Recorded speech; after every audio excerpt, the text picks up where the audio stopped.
আজকে ঠান দিছে ঠান দেওয়ার নাম উপদেশ নি, ঠান দেওয়ার নাম উপদেশ নি না কথা দেখ নাই নমান উপদেশ। এর লাগি ভাই অকল দুষ্ট হল বুজুর্গ হল শয়তানে কত লাখান কত জাতর ফন্দি বাঁধব। আগে মানুষকে আপনার গান বাজনার মাধ্যমে গায়ক গায়িকা হল বার করিয়া ওটা বাধামো দেওয়াইতো। আর বর্তমান সময়ে আমরা রে আপনার এমন ভাবে নিয়া যুবক ভাই এন্তরে নিয়া তুলছে কয়বে ইউটিউবও দেখো খার ওয়াজ পালা সে পালা ভরি মাথার ধরে ঠান দিতে পারে। ও ভাই অকল আমি আপনারা বলে তাইন পারুন না, আমিও যদি বেহায়া হয়ে যাই ফার্মু আপনার আল্লাহ টান থাম ই যেটা এটা নয় আমিও খানো ধরি ও যেখানে কইলাম অনেক তোর শুদ্ধ আমরা শুদ্ধ ভাষা জানি না, আপনারা মনে করেন শুদ্ধ ভাষা জানি।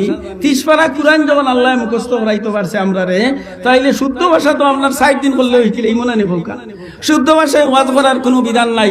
যেন যে জাতর মানুষ তারে ও জাতর মানুষ। সৌদি আরব গেলে বাংলাতে ওয়াজ করে কোনো লাভ নাই, হিন গেলে আরবিতে ওয়াজ করতে হইব, ইন্ডিয়াত গেলে হিন্দিতে ওয়াজ করতে হইব, পাকিস্তান গেলে উর্দু ভাষায় ওয়াজ করতে হইব, বগতিপুর ওয়াজও গেলে দলমপুর ওয়াজও গেলে দলমপুরের মানুষে যেটা মাতলে বুঝেন ওলামাত মাততে হইব।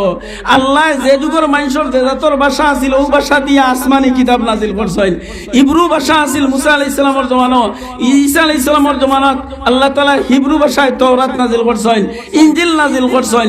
যে যুগে যে জাতর মানুষে দুনিয়াত বসবাস করে ও জাতীয় মানুষের আপনার পথ দিশারি হিসাবে আসমানি কিতাব আল্লাহ তাআলা ও ভাষা দিয়ে নাজিল করছেন। হাসানাই নি ওকা এর লাগি ভাই হল দুষ্ট হল বুজুর্গ হল কত লীলা শুরু হয়েছে আপনার, আরো কতটা বাহির হইব। বর্তমান সময়ে দুনিয়া একেবারে তার চরমে গিয়া অন্যায়ের চরমে গিয়া পৌঁছে গেছে।